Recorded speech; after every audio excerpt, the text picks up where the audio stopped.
PSG star Neymar went down with a left ankle injury and had to be ultimately stretchered off the pitch. Welcome back, everybody. I'm Dr. Brian Sutterer, and this is your #1 source for learning about the unique medical side of the world of sports. In this video, I'm going to break down to you guys what happened here with Neymar's left ankle on this play and what exactly is going on with the anatomy and the mechanism. As always, if you enjoy learning about this unique side of sports, please consider subscribing and be sure and follow me over on Twitter for more real-time breakdowns and analysis, and let's get started. This is the play where Neymar got hurt. We can see him running here, and keep an eye on his left foot here. So here his left foot plants, but then as the defender comes in, his foot basically gets caught underneath the other player here and forces his ankle into this externally rotated position. You can see here his foot's pointed forward in more of a neutral position, but then in this little transition right there, now Neymar's toes are pointed outward while the rest of his leg, his tibia, his knee is pointed forward, so that's that external rotation. Then as we continue to play forward, we can see even more of that external rotation force that's being applied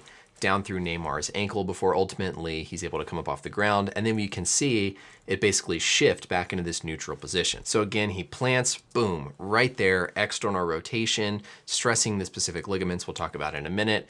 And then that's where we get that injury. Now, this is the classic mechanism of a high ankle sprain. When we look here at our anatomy model on the ankle, this is a left ankle to correspond here with Neymar's side of injury. And what I've highlighted here are the different groups of ankle ligaments. Here on the inside or medial portion of the ankle, these are the deltoid ligament complex. Then in yellow here on the outside, these are our lateral ankle ligaments, which are the ones that are typically injured in a kind of conventional inversion type of ankle sprain that's most commonly seen. But then as we go up here, this red ligament that runs between the fibula and the tibia is going to be the AITFL. This is the ligament that gets injured in a high ankle sprain. If we look straight on here at the ankle, what I've got highlighted here is the talus, and then this is the tibia and the fibula. So you can see that the talus basically sits between the tibia and the fibula on either side of it to kind of keep that rigid in place. That means the talus is able to move to point our toes up and down pretty well, but it's stuck in between the tibia and the fibula, and so it can't rotate very much. See this here on this foot example. So again, we can point the toes up and down pretty well at that tibio-talar joint, but it's harder to externally rotate the foot because of how that talus sits inside that mortise. What this high ankle sprain ligament here is doing is providing that stability to keep the talus in between the tibia and the fibula. For demonstration purposes here, I've just taped around to kind of simulate what that ligament's doing, holding the tibia and the fibula together. So now whenever Neymar plants and tries to get that external rotation, it's going to be harder to do because a healthy ligament keeps that tibia and fibula from spreading apart. But then if we go into excessive external rotation, that's when that ligament can become torn and injured. If we go back to this play, right here in this position, Neymar's AITFL is trying to hold as strong as it can to prevent his foot from externally rotating, but when it excessively external rotates, boom, it stretches that AITFL, which causes your classic high ankle sprain. Now, in these types of injuries, you also have to check for injuries up at the knee, because when you have all this energy over at that high ankle ligament, everything can sort of be transferred up through the knee to a higher spot on the fibula.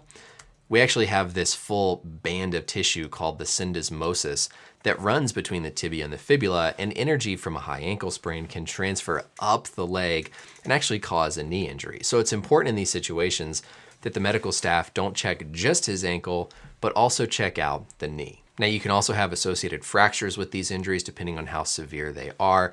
And so that's going to be another key part of the evaluation for Neymar here going forward. You can imagine just looking at this, depending on how much that talus gets forced in that joint, you can have fractures of the fibula, you can have fracture of the tibia, and so you have to also check for those injuries, not just the ligament damage that we classically see. Return to play in general is going to be longer for a high ankle sprain compared to a traditional inversion lateral ankle sprain. Usually we're talking on the order of at least 4 to 6 weeks, even for the mild cases, certainly longer depending on the severity of the tear of that ligament and any other associated injury. So let's just walk through this one more time here. Neymar plants with that left foot.